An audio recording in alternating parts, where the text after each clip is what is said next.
ആറന്മുളയിൽ അല്പസമയത്തിനകം തന്നെ പോലീസ് വാഹനത്തിൽ അനൗൺസ്മെന്റ് നടത്തുകയും ചെയ്യും. ആറന്മുളയിൽ ഇപ്പോഴും ശക്തമായി മഴ പെയ്യുകയാണ്. ജയശങ്കർ നമുക്കൊപ്പം ചേരുകയാണ് വിവരങ്ങൾ നൽകാൻ. ജയശങ്കർ, ആറന്മുള വല്ലാതെ ഭയപ്പെടുത്തുന്നുണ്ട്. ഈ റാന്നിയിൽ നിന്ന് വെള്ളം ഇറങ്ങുന്നു, പക്ഷേ ഈ വെള്ളമെല്ലാം ആറന്മുളയിലേക്കാണ് എത്തുന്നത്. ഇനിയിപ്പോൾ അവിടെ വലിയൊരു പ്രളയത്തിൻ്റെ ഒരു സാഹചര്യം തന്നെയുണ്ട്. 5 പഞ്ചായത്തുകളെങ്കിലും വെള്ളത്തിനടിയിലാണെന്നൊക്കെ ഇന്നലെ അബിൻ വർക്കി MLA പറഞ്ഞിരുന്നു. മൂഴിയാറിൽ ഇപ്പോൾ 190 അടി വെള്ളം തന്നെ ആയിട്ടുണ്ട്. റാന്നിയിൽ പോലീസ് മുന്നറിയിപ്പ് നൽകുന്നു. അപ്പോൾ പമ്പാനദിയിൽ ജലനിരപ്പ് ഉയർന്നുകൊണ്ടിരിക്കുന്നു. എന്താണ് ജയശങ്കർ ഇപ്പോൾ ആറന്മുളയിൽ ഒരു രാവിലത്തെ ഒരു കാലാവസ്ഥ? അതിശക്തമായ മഴയാണോ ഉള്ളത്? എങ്ങനെയാണ് മുന്നറിയിപ്പുകൾ? അതായത് ആറന്മുള പ്രദേശത്ത് ഒറ്റപ്പെട്ട ശക്തമായ മഴയാണ് തുടരുന്നത്. ഇടവിട്ടുള്ള മഴയാണ്. ഇപ്പോഴും ഒരു ചാറ്റൽ മഴയൊക്കെ തന്നെ ഈ പ്രദേശത്തുണ്ട്. നമുക്ക് ആ ദൃശ്യങ്ങൾ തിരിച്ചാൽ കരകവിഞ്ഞൊഴുകുന്ന പമ്പാ നദിയെ കാണാം. ഒരാഴ്ച മുമ്പ് അല്ലെങ്കിൽ 3 ദിവസം മുമ്പ് വെള്ളമില്ലെന്ന വലിയ പ്രതിസന്ധി പള്ളിയോടക്കാരൊക്കെ ഉന്നയിച്ചതാണ് ഈ പമ്പാ നദിയെ സംബന്ധിച്ച്. പക്ഷേ ഇന്ന് ഈ പമ്പാ നദി കരകവിഞ്ഞ് കുത്തി ഒഴുകുന്ന ഒരവസ്ഥയാണ്. പക്ഷേ കഴിഞ്ഞ ദിവസങ്ങളിലെ അപേക്ഷിച്ച് 2 അടിയിലധികം പമ്പാ നദിയിലെ ജലനിരപ്പ് ഉയർന്നിട്ടുണ്ട്. ഈ ആറന്മുള പാർത്ഥസാരഥി ക്ഷേത്രത്തിന് ചുറ്റുമുള്ള വെള്ളമൊക്കെ ഇറങ്ങിപ്പോയിട്ടുണ്ട്. അപ്പം ആറന്മുള പാർത്ഥസാരഥി ക്ഷേത്രത്തിലേക്കുള്ള റോഡിലേക്കുള്ള വെള്ളവും കുറഞ്ഞിട്ടുണ്ട്. നിലവിൽ ആറന്മുളയിൽ ഇന്നലത്തെ സാഹചര്യം വെച്ച് നോക്കുമ്പോൾ ജലനിരപ്പിൽ ക്രമാതീതമായ ഒരു കുറവ് ഉണ്ടായിട്ടുണ്ട്. പക്ഷേ ഇതിലെ പ്രതിസന്ധി ഇങ്ങനെയാണ്. അതായത് ഈ പമ്പയിൽ ഉൾപ്പെടെ ഇല്ലെങ്കിൽ ശബരിമല വനമേഖലയിൽ പമ്പാ നദിയുടെ വൃഷ്ടിപ്രദേശത്ത് മഴ പെയ്യുകയും ആ വെള്ളം പമ്പാ നദിയിലൂടെ റാന്നി ഭാഗത്ത് എത്തണം. റാന്നിയിൽ ജലനിരപ്പ് ഉയർന്ന് 6, 7, 8 മണിക്കൂർ കഴിഞ്ഞാൽ മാത്രമേ അതിന്റെ പ്രതിഫലനം ആറന്മുളയിൽ ഉണ്ടാകൂ. ഇപ്പോൾ ഏറ്റവും ഒടുവിൽ ലഭ്യമാകുന്ന വിവരങ്ങൾ അനുസരിച്ച് ഈ റാന്നി മാമുക്ക് പ്രദേശത്തുൾപ്പെടെ ഈ നാട്ടുകാർ ജലനിരപ്പ് ഉയരുന്നത് പരിശോധിക്കാനുള്ള ചില സംവിധാനങ്ങളൊക്കെ ഒരുക്കിയിട്ടുണ്ട്. നാട്ടുകാരൊക്കെ അവിടെ സജീവമാണ്. ഇന്നലെയൊക്കെ രാത്രി ഉറക്കമൊഴിച്ച് ആളുകൾ നദീതീരത്ത് കമ്പൊക്കെ കുത്തി ജലനിരപ്പ് ഉയർന്ന് പരിശോധിക്കുന്നതിന് വേണ്ടി കുത്തിയിരുന്ന ആളുകളൊക്കെ ഉണ്ട്. രാത്രി നമ്മളെ നിരന്തരം വിളിക്കുന്നവരൊക്കെയാണ്. അപ്പോൾ അവർ പറയുന്നത് മാമുക്ക് പ്രദേശത്തുൾപ്പെടെ ജലനിരപ്പ് ക്രമാതീതമായി വർദ്ധിക്കുന്നുണ്ട്. ചെറിയ തോതിലാണ് വർധനവുള്ളത്. നിലവിൽ ആശങ്കപ്പെടേണ്ട സാഹചര്യമില്ലെങ്കിലും ഈ പമ്പയിൽ ശക്തമായ മഴയുണ്ട്. ഇന്നലെ രാത്രി 12 മണിക്കാണ് പമ്പ പോലീസ് സ്റ്റേഷനിൽ നിന്നും റാന്നി പോലീസ് സ്റ്റേഷനിലേക്ക് ഒരു ഇന്റിമേഷൻ വരുന്നത്. അതായത് പമ്പയിൽ ശക്തമായ മഴയുണ്ട്, ജലനിരപ്പ് പമ്പയിൽ ഉയർന്നു, അവിടെ കരുതൽ വേണമെന്ന് 2 സ്റ്റേഷനുകൾ തമ്മിലുള്ള കമ്മ്യൂണിക്കേഷൻ ഉണ്ടായി. SHO രാത്രി 1 മണിക്ക് ആറന്മുള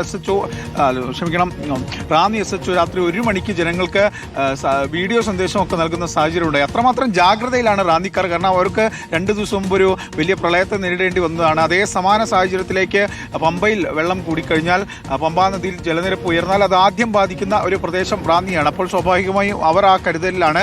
ആ റാന്നി മാമുക്ക് പ്രദേശത്ത് ജലനിരപ്പ് ക്രമാതീതമായി ഇങ്ങനെ ഉയർന്നുകൊണ്ടിരിക്കുന്നുണ്ട് എന്നാണ് ഏറ്റവും ഒടുവിൽ ലഭ്യമാകുന്ന വിവരം.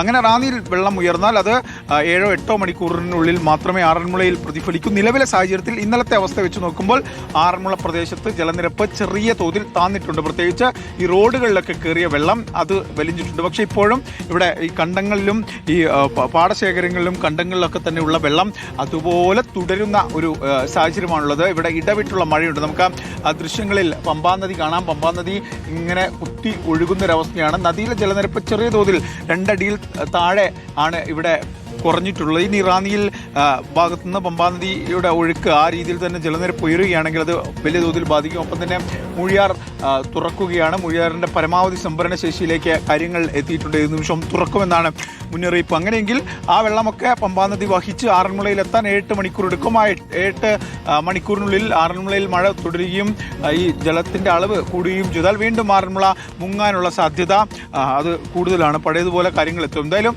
വലിയ ജാഗ്രത വേണം. ഇനിയുള്ള മണിക്കൂറുകൾ നിർണായകമാണ്. കാരണം ഈ നാട്ടിൽ മഴ പെയ്യുന്നതല്ല പ്രധാനം, കാട്ടിലെ മഴ തന്നെയാണ്. കാട്ടിലെ മഴയും കാട്ടിലെ ഉരുൾപൊട്ടലുമാണ് ഈ പമ്പാ നദിയിലെ ജലനിരപ്പിനെ സ്വാധീനിക്കുന്ന ഘടകങ്ങൾ. എന്തായാലും അത്തരത്തിൽ ഇനി മഴ തുടർന്നാൽ ഇപ്പോൾ പുലർച്ചെയൊക്കെ തന്നെ ശബരിമല വനമേഖലയിൽ ശക്തമായ മഴ എന്നാണ് ലഭ്യമാകുന്ന വിവരം. അങ്ങനെ ആ മഴയുണ്ടെങ്കിൽ ആ മഴയുടെ പ്രതിഫലനം പമ്പാ നദിയിൽ ഇല്ലെങ്കിൽ ജനവാസ മേഖലയിലേക്ക് റാന്നി ഉൾപ്പെടെയുള്ള സ്ഥലങ്ങളിലേക്ക് വലിയ തോതിൽ എത്താൻ ഇനിയും മണിക്കൂറുകൾ എടുക്കും. അപ്പോൾ ഇന്നലെ രാത്രിയിലെ മഴയുടെ പ്രതിഫലനം അത് രാവിലെയോടെ മാത്രമാണ് ആ നദിയിൽ നമുക്ക് പ്രകടമാവുക. ഒപ്പം തന്നെ കക്കാട് ഉൾപ്പെടെയുള്ള നദികളും പ്രളയ സാധ്യതാ മുന്നറിയിപ്പുണ്ട്.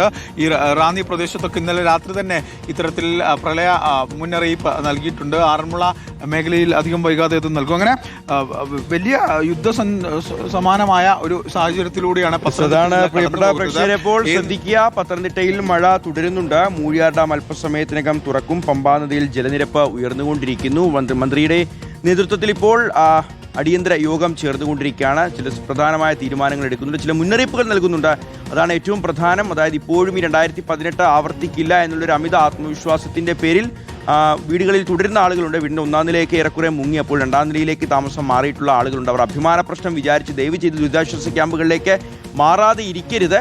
എന്തെങ്കിലും വലിയ പ്രശ്നം ഉണ്ടാകും എന്നല്ല, പക്ഷേ ചില നമുക്ക് വലിയ ഭയം വേണ്ട, എങ്കിൽ പോലും ജാഗ്രത ഉണ്ടാവണം. കാരണം മഴ തുടരുന്നുണ്ട് എന്നുള്ളതാണ്. അപ്പോൾ മുന്നറിയിപ്പുകൾ പരിഗണിക്കുക, അധികൃതർ നൽകുന്ന നിർദ്ദേശങ്ങളൊക്കെ അനുസരിക്കാൻ തയ്യാറാവുക, ദുരിതാശ്വാസ ക്യാമ്പുകളിലേക്ക് മാറുക. ഇപ്പോൾ കൊല്ലത്തും ആലപ്പുഴയിൽ നിന്നുമുള്ള മത്സ്യത്തൊഴിലാളികളോട് പത്തനംതിട്ടയിലേക്ക് എത്താൻ ആവശ്യപ്പെട്ടിട്ടുണ്ട്. എന്തെങ്കിലും അടിയന്തര സാഹചര്യം ഉണ്ടായാൽ ഒരു പെട്ടെന്നുള്ളൊരു ഇടപെടൽ നടത്തുന്നതിന് വേണ്ടിയാണ് ഇത്തരത്തിലുള്ള മുന്നറിയിപ്പുകളെല്ലാം എടുക്കുന്നത്, തീരുമാനങ്ങളെല്ലാം കൈക്കൊള്ളുന്നത്.